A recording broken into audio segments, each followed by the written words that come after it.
Bună, dragii mei, și bine ați venit la Miha în bucătărie. Astăzi vreau să vă fac din nou o mare surpriză, o prăjitură nouță pentru dumneavoastră cu drag din partea mea. Pentru asta am nevoie de 4 ouă separate, pentru că le voi combina apoi, dar între timp dumneavoastră puteți urmări video să vedeți despre ce este vorba și modul lor de a le adăuga în această rețetă. Scrieți în comentarii de unde mă urmăriți, eu vă pup cu drag oriunde v-ați afla și oricum v-ar chema. Aici, peste cele 4 albușuri la temperatura camerei, o să adaug un praf de sare și puțină sare și peste gălbenușuri pentru culoare. Așa. Acum bat cu mixerul, adăugând între 100 și 120 de grame de zahăr în ploaie, până când fac o spumă tare.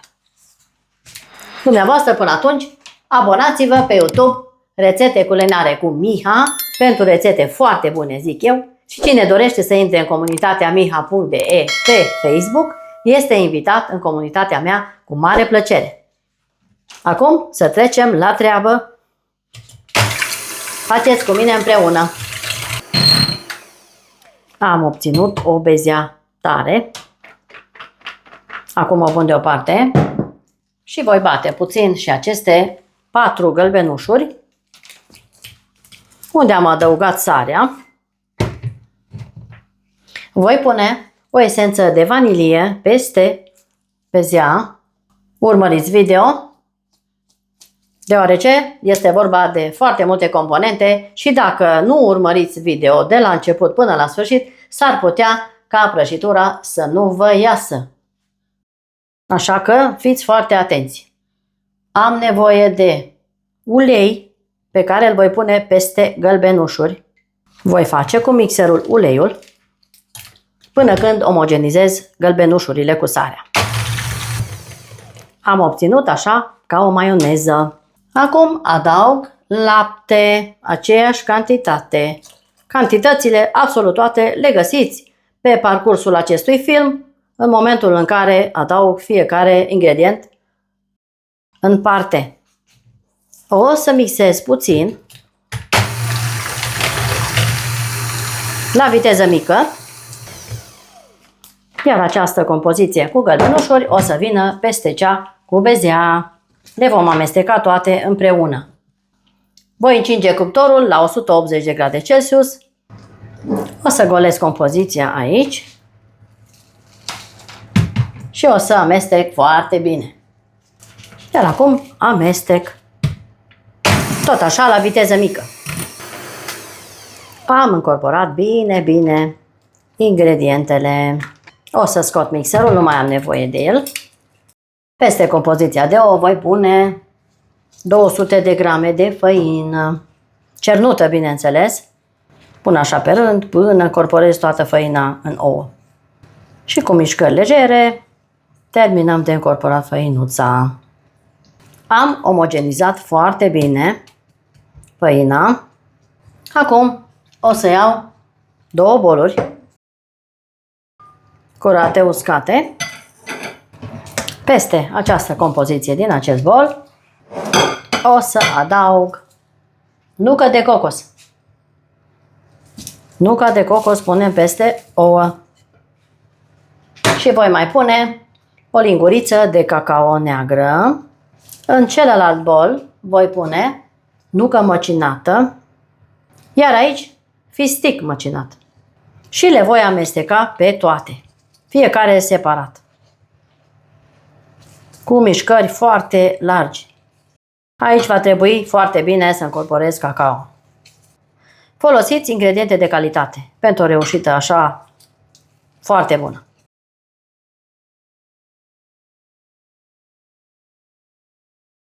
Aici am o tavă de aragaz foarte mare, 40 pe 30, 40 pe 35, depinde ce tavă aveți. Dacă doriți, faceți blaturile toate separat. Eu le voi face în aceeași tavă.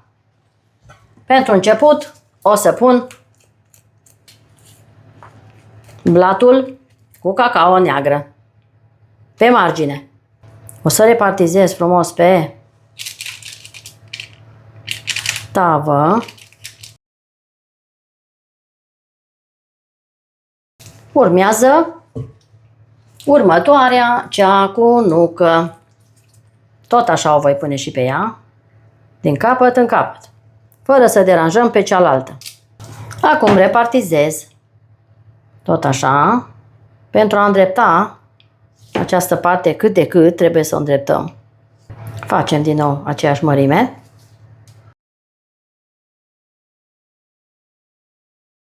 Acum pun și cel cu fistic. Și îl voi nivela și pe el la fel. O să vedeți la sfârșit cât de bine arată și așa. Nu vreau să ridic tava, nu vreau să deplasez ceva de la loc.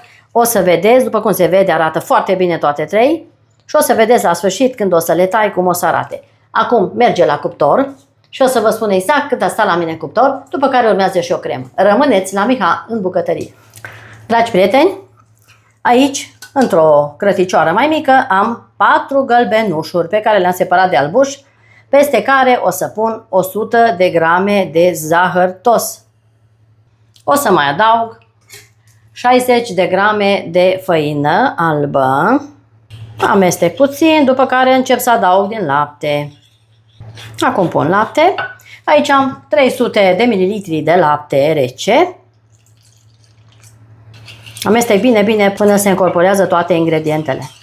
Faceți cu mine împreună pentru a vă reuși. Mai adaug din lapte. Acum o pun pe foc și amestecăm foarte bine până când este groasă, să nu se facă cocoloașe, deci trebuie în continuu amestecat. Crema mea s-a îngroșat. Eu o să mai adaug foarte puțin lapte.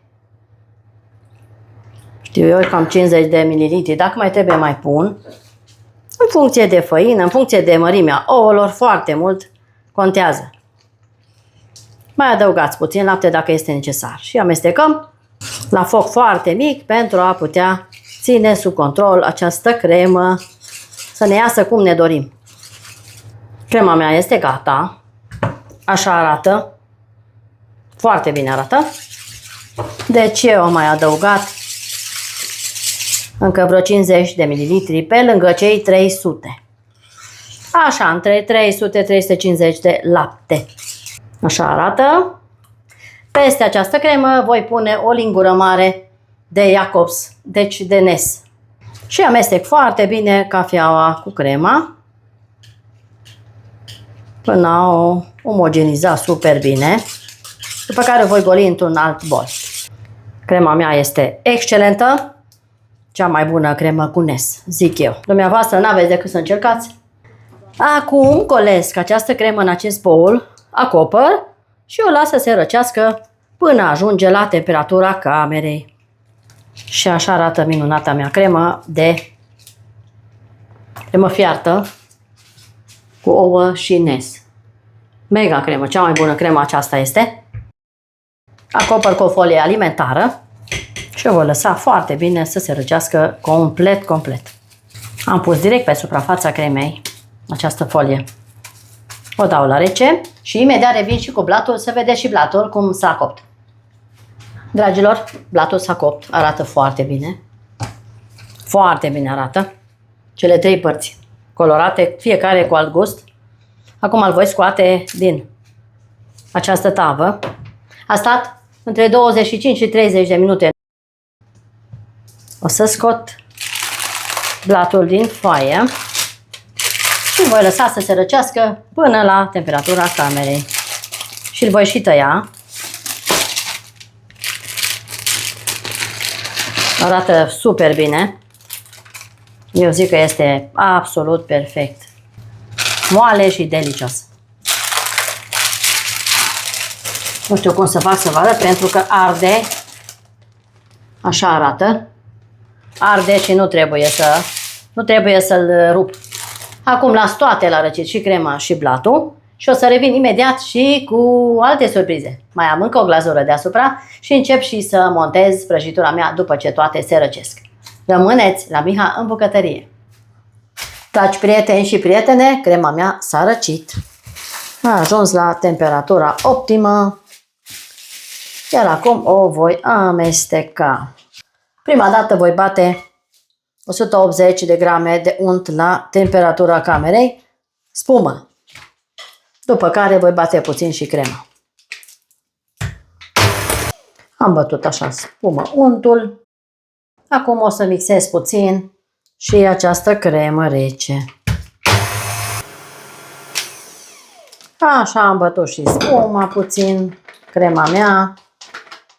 Acum o să adaug din această cremă fiartă în unt și incorporez absolut toată crema în unt. Pun așa câte o lingură, două, până pun toată crema. Uitați aici ce culoare frumoasă are crema mea. O să pun așa tot câte 2 linguri.